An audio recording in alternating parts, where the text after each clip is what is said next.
لو واحد مثلا يفتح محل اسمه الاسد الطائر ويبيع فيه حمير صغيره، وافرض انه نجح وصار يبيع، راح يلاقي ناس تفتح مثلا الاسد الزهري، الاسد اللي مش طائر بس قوي بيعجبك على الارض، ويعني وهكذا، وما راح يقدموا نفس جوده الزلم الاصلي. لهيك شو راح يصير؟ راح يضربوا سمعه المنتج وسمعه صاحب المنتج الاصلي، وكلهم في التالي بيقعدوا على تلها. هسه في شغله جديده كمان طالعه، يعني انا من فتره بدور على شقه للايجار اسكن فيها، بترن اعلان، تلاقي اعلان ترن عليه بقول لك عندي شقه سوبر ديلوكس فيها اثاث، احتمال يعمل لك مساج مع كامل الخدمات 180 ليره. لا انت بتفزع كيف يعني تروح تشوف الشقه؟ بقول لك دقيقه، قبل هذا وهذاك 20 ليره عطلعتي، يعني عشان يفرجيني الشقه. يعني ما بعرف، انا ماخذ معي مستشار عقاري ولا ماخذ معي خبير الغام ولا ماخذ معي اخصائي اذنيه، ماني عارف اللي ياخذ ال 20 ليره، بس مش مشكله، بقول لك هذه عموله المكتب انا ماليش علاقه.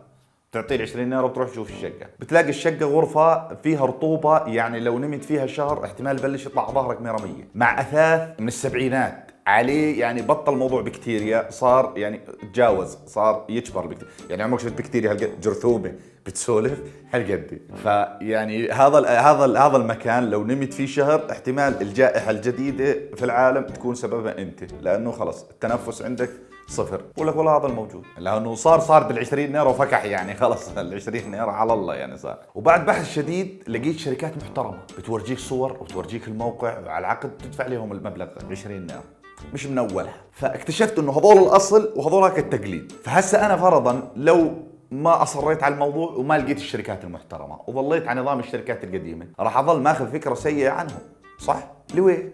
لانه من اليوم ما جي اول جاي لي جيت على دخلاء المهنه. فمثلا نجيب مثل ثالث، مثلا تطلب اشي اونلاين، بقول لك بوت نايك ستوك اصلي، صورة اللي صنعه تلقاها على الليبل قد ما هي جديد، مع نظام تهوية فريد بس ب8 دنانير، وانت كانسان طماع راح تروح تشتري، وانه يوم يجيك المنتج وانه الطبعة اللي جنب نايك، الضبان اديداس، من على الجنب ماركه جديده، يعني والله وكيلك وينها مو مزعل ناس، مو مزعل، ما بزعل ماركه، يعني الزلمه مسويه في دارهم. طبعا البوت هذا بتلبسه لبستين ببلشوا يعلنوا عنك انه في شخص مصنف خطير يصدر غازات سامه، واذا بتلبس نفس الجوز رابات مرتين على نفس البوت، يعني بتبلش تنتج غاز، واذا بتقرب من النار احتمال تولع.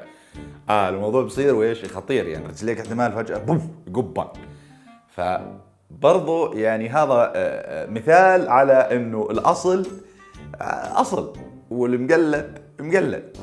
وهذا الاشي بنطبق على كثير من تفاصيل حياتنا، انه احنا اوقات ما بنجيب فكرة جديدة، لا بنروح بنقلد الاصلي وبنضيع احنا وبضيع الاصلي وبس. يلا سلام.